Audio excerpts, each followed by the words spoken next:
que le prix de Sidra Bank sera différent d'un pays à un autre par rapport à l'effort que chaque pays fournit.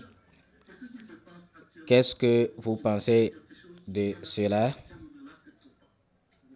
Nous allons vous donner, notre avis par rapport à la différence de prix de Sidra Coin d'un pays à un autre.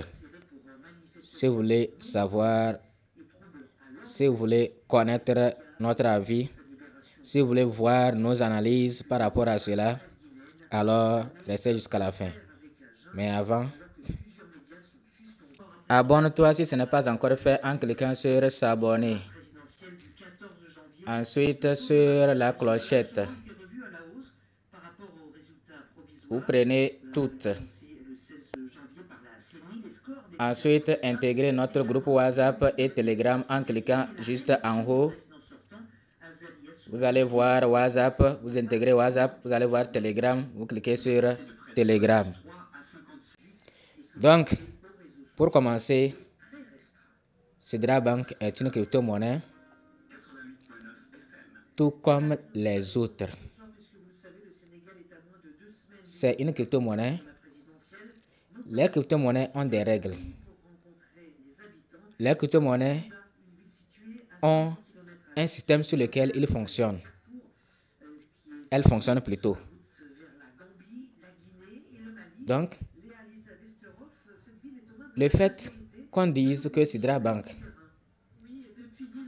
aura un prix différent d'un pays à un autre nous laisse croire que Sidra Bank ne sera jamais sur un échangeur. En tout cas, ce sont mes analyses personnelles. Le fait qu'on dise que Sidra Bank aura un prix différent d'un pays à un autre, cela signifie que Sidra Bank ne peut pas être sur un échangeur. Ou bien, il y aura Binance par exemple. Est-ce que le prix de Binance au Togo sera différent du prix du Nigeria ou du prix de la Chine? Non, ça sera le même prix. Les gens nous avaient dit ça avec Core, que Core c'est différent, que si tu n'as pas miné, tu ne peux pas avoir Core. J'espère que c'est ça qui se répète avec Sidra, que si tu n'as pas miné, tu ne peux pas avoir, que Sidra n'est pas fait pour les riches. On nous avait dit ça aussi, que Core n'est pas fait pour les riches. Mais aujourd'hui, nous en sommes où? Où en sommes-nous aujourd'hui avec Core? Est-ce que c'est fait pour les riches ou pas? Maintenant, Sidra Bank ne sera pas sur les échangeurs. Donc, les riches ne pourront pas acheter. D'accord. Si Sidra Bank n'est pas une crypto-monnaie là, d'accord. En tout cas, nous on parle, les gens nous sommes sûrs que les gens vont nous insulter. Mais nous on fait nos analyses personnelles. En tout cas, nous sommes habitués. Vous voyez, c'est pourquoi maintenant je ne fais plus de vidéos par rapport à cela. Parce qu'au fur et à mesure qu'on avance, on est habitué quoi. Et maintenant qu'on est, on est habitué. Nous on fait seulement nos analyses personnelles. Donc si quelqu'un n'est pas d'accord, qu'il dise ce qu'il veut. Mais nous remercions aussi ceux qui nous corrigent d'une manière savante. Il y a des gens qui nous corrigent. Et nous tenons compte de leurs reproches, de leurs remarques. Donc nous faisons notre analyse personnelle seulement.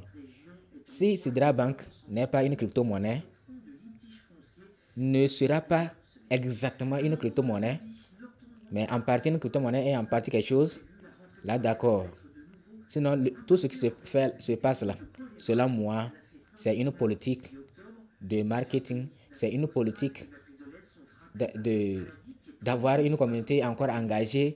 Les gens sont enthousiasmés par rapport à ce qui se dit. C'est pourquoi nous vous disons toujours de vous préparer au pire et au meilleur. Vous allez croire que non, on a dit ceci, on a dit cela. Et après, quand ça va sortir, ça sera une autre réalité. Ça sera une autre réalité. Donc, si vraiment c'est une innovation, nous tous nous attendons de voir. de nos propres yeux. Et c'est ce que nous souhaitons, qu'il y ait une innovation. Et on va voir de nos propres yeux. Mais que ça ne soit pas toujours, que cela ne soit pas encore un autre corps. On va nous dire qu'il faut miner. Si vous ne minez pas, vous n'allez pas obtenir des corps quelque part. Les riches ne peuvent pas acheter. Mais après le lancement, qu'est-ce qui s'est passé? On a retrouvé les corps sur les échangeurs.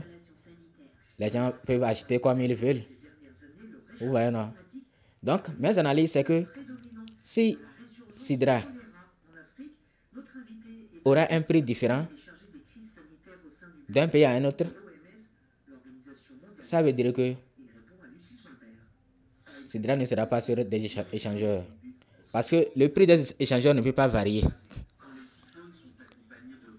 Le prix sur les échangeurs ne peut pas être, on ne peut pas avoir un Sidra coin à $1000 au Ghana, un Sidra coin à $20 000 au Nigeria, parce que les gens du Nigeria là, ils ont beaucoup travaillé, et un Sidra à $10 au Togo, parce que je ne vois même pas mon pays, le Togo, dans le classement. Hein. Le Bénin est mieux classé, hein. Mais le Nigeria là, ils sont à féliciter. Vous voyez, non? Donc, supposons que Nigeria, un Sidra coin égale $20 000. Au Ghana, un Sidra coin égale $10 000. Au Togo, un Sidra coin égale $10. Bon, comment vous pensez, comment vous voyez ça? C'est faisable ou pas? Si c'est faisable, dites-nous en commentaire. Si c'est faisable. Ok, donc voilà ce que nous avons voulu parler par rapport à la différence de prix. Donc nous avons donné notre avis. Si nous nous trompons, alors il faut vous donner vos avis en commentaire. Merci, à bientôt.